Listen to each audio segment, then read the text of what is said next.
Hello all. Today we have an article by Input Mag by Annie Rowerda, published on the 15th of the 12th, 2021. She states, a crypto billionaire is founding an anti-aging startup. Meet the co-founders of New Limit, a biotech startup that wants to use epigenetics to cure aging. Now, all of these guys, they have made it. You know, the developer of Ethereum, Charles from Cardano, they have all become successes, and they have so much money. Now they're setting their sights on the problem that they won't be around to enjoy the money that they have. The side effect is better medicine. They have the money, you know, kudos to them for seeing, you know, the medical situation as a object, a reason, an area to invest and improve. Curing aging. For as long as humans have been around, we've wanted to live forever. Well, some of us. Today, 6 centuries after Ponce de Leon searched for the fabled fountain of youth, Silicon Valley is waging a full-blown war on aging. A new entrant into the space, New Limit, led by crypto billionaire Brian Armstrong and bioengineer turned venture capitalist Blake Byers. In a press release last week, the founders acknowledged that their mission to cure aging is incredibly ambitious, but explained that the challenge is precisely the reason why we feel the urgency to get started today. They're not getting any younger. So they've realized their mortality. They've realized they've got a stack of money, and they've said, what's holding us back is that we're going to die. So why not change that? Co-founder Brian Armstrong is the 38-year-old co-founder and CEO of Coinbase. After earning a master's degree in computer science from Rice University, he worked in software engineering before entering the Y Combinator startup accelerator, where he won investment in the company that would become Coinbase. So this guy's the CEO of Coinbase, Brian Armstrong, 38 years old, and that's not very old, but he's starting to get there, you know. It's going to come on pretty fast, and he's on the top end of being young. So kudos for him for, you know, identifying that what he needs to solve is, you know, getting older. The company, which allows users to trade cryptocurrency, launched in 2012 after great corporate success. Armstrong signed with the Giving Pledge in 2018. Armstrong signed the Giving Pledge in 2018, promising to give a majority of his wealth to philanthropic causes. Today, his estimated net worth hovers around $10 billion. Blake Byers, who joins Brian Armstrong as New Limit's co-founder, has a Stanford PhD in bioengineering and spent 9 years as a general partner at Google Ventures, investing in biotech. Well, you know, if you've got 10 billion, well, you know, hiring a biotech guy with a PhD ain't going to be much of a issue. The duo behind New Limit is intentionally focusing on improving quality of life. Their goal is, according to them, their goal is not to extend lifespan, but instead health span.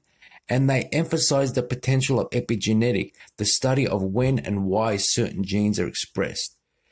Now, this statement is a fear that if you say that you want to extend lifespan, that you're unrealistic or mentally ill or something else that is not positive. But our take on it is you're creating the rule. There is no rule there. Don't limit what possibly can be done. Do not limit the possibilities through on your own. You know, the goal should be extending lifespan and maximizing health span by any means possible.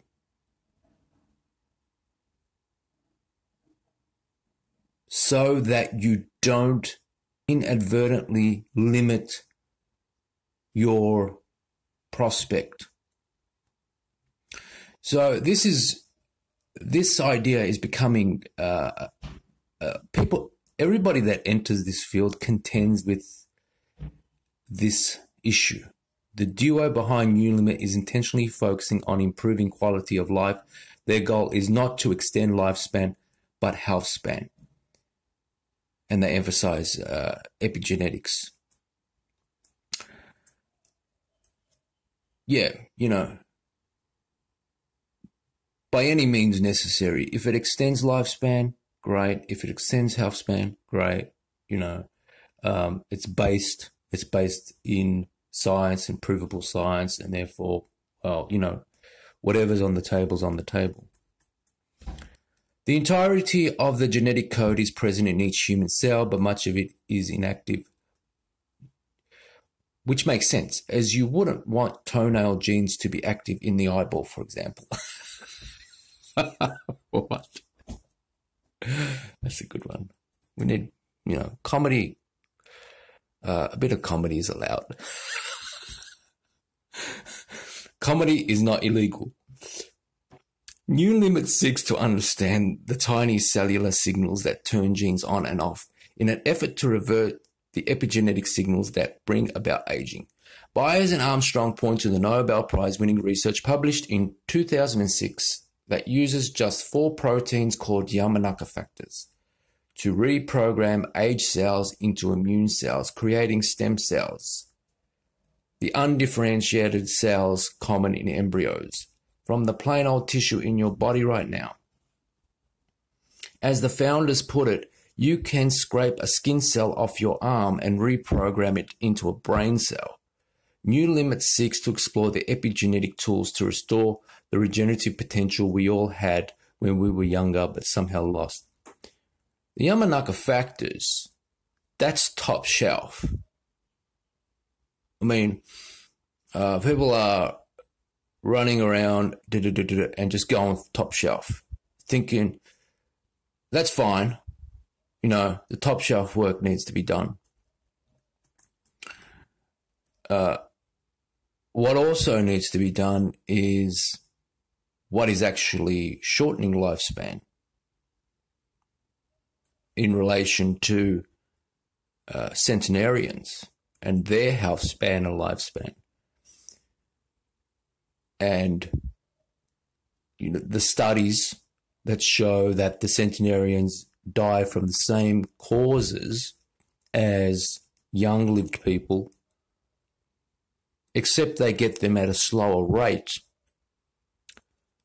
which could mean that health span and lifespan is relative to avoiding all-cause mortality, which means atherosclerosis, changes in the extracellular matrix, ages, things like that. And, you know, the immune system, the cancers, and the viruses and the bacteria and all of that. So they're all going for this top shelf, you know, Yamanaka factor thing. They're all going for the top shelf stuff, which is okay, you know, because everybody's welcome in the field. I mean, if you're getting older and you don't want to get older, if you're aging and you don't want to age, or you want to do something about not aging, then you want to get involved in the field, right? You can scrape a skin cell off your arm and reprogram it into a brain cell. Okay. As New Limit seeks out a funding team, it stresses its focus on real-world impact, stating that it is decidedly not an academic-minded organization where papers are more important than products. So at Immortality IMT, we're trying to rework the model of how these things can get funded. What they should do is buy Immortality IMT tokens, and in doing so, they endow a grant fund. Now, if that grant fund matures, it could fund all of this stuff. And it could fund it without somebody losing in the deal. If this stuff doesn't go through, somebody is going to be out of pocket. By endowing a grant fund through the purchase of a token, you're speculating on the token, you're speculating on the coin going up in value as an investor. You have a professional team that is managing that possibility as a good investment, and you're also endowing a grant fund. I mean, we've done a lot of work on this model to turn it into a win-win for a lot of. We've done a lot of work on this model to ensure it's generally a win for everybody involved. The duo joins a growing trend of wealthy tech executives launching a privately funded war on aging. Yes. So the more money that you have, the more that the war on aging becomes central. Because that's the only threat. That is the final thing holding you back. The fact that you've got all of that money and you're going to die. The list of epigenetics-focused anti-aging ventures is long and growing. One such company is Calico Labs, which was announced in 2013 by Google co-founder Larry Page. Another longevity company is Altos Labs, whose founders include Jeff Bezos and Yuri Milner, a Russian-Israeli venture capitalist. There's the 2017 billionaire-backed Ajax Therapeutics. Now, Ajax Therapeutics are doing a lot of great work. Term Bio was early in the epigenetic reprogramming, and they're pretty good. Shift Bioscience and Retro Bioscience, they're probably, I haven't heard of those two last ones, but there you go. Ajax Therapeutics, Turn Bio, Shift Bioscience, and Retro Bioscience, all pursuing epigenetic therapies to change aging as we know it. Billionaire investor Peter Thiel enthusiastically funds parabiosis, blood transfusions from young to age organisms which have been shown in limited studies to rejuvenate rodent nervous systems. The practice remains controversial and the FDA warns against it.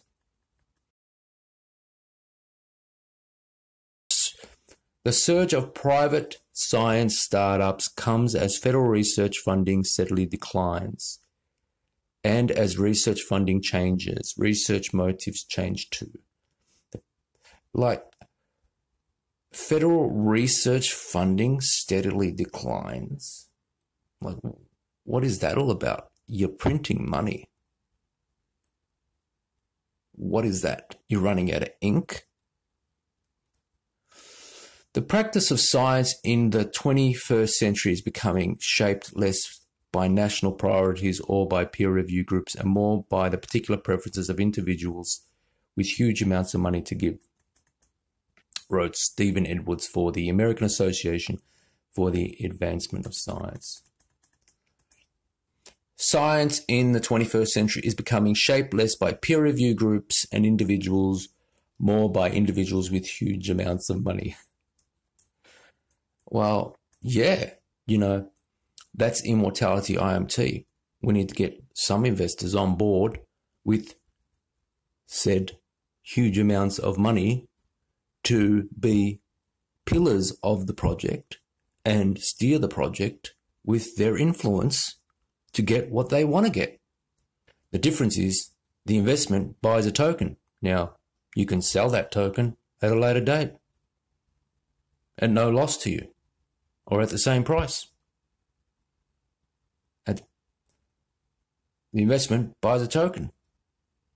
You're not buying a token and losing your money in some potential research that goes nowhere.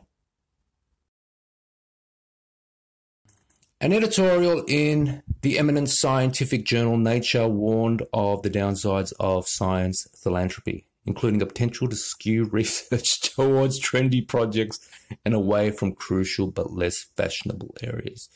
Well, that's what I was saying before, but it's all good. Another concern is equity. As New Limit and other startups seek to push past the limits of biology, will their advances be accessible to the non-wealthy?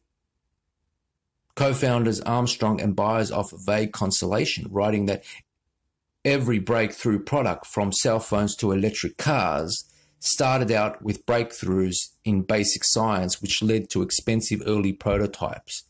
But the cost of these products were driven down over time to the point where they are becoming accessible to everyone. Yes, that's agreeable, but the reality is they probably won't be accessible to the non-wealthy. And they probably shouldn't be. They probably should only be accessible to those who are interested enough to become part of this area, this field of inquiry. I don't see why everything has to become industrialized. You have a whole slew of clinics around Central America, South America, and the Asias practicing a lot of these therapies. I mean,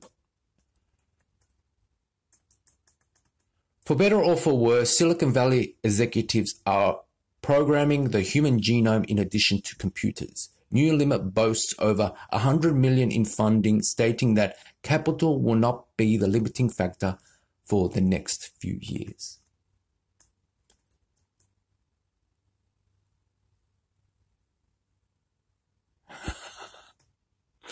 And that, I think that ends the article. So, and there's Elon Musk.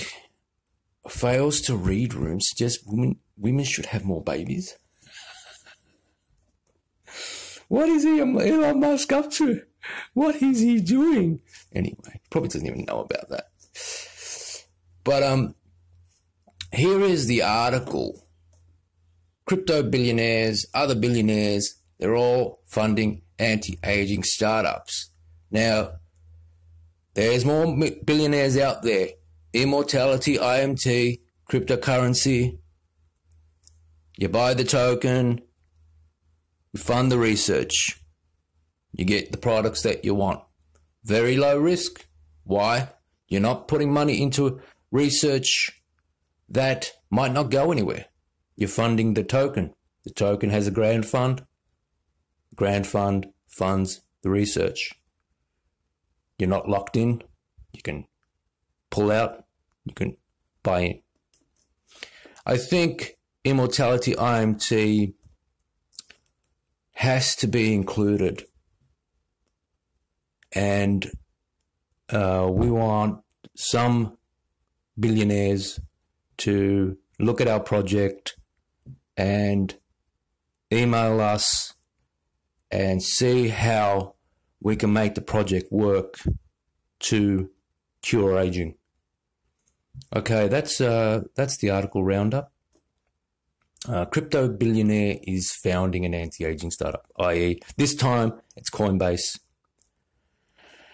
Last time it was Vitalik. The other time it was Charles talking about immortality. Thanks. Bye.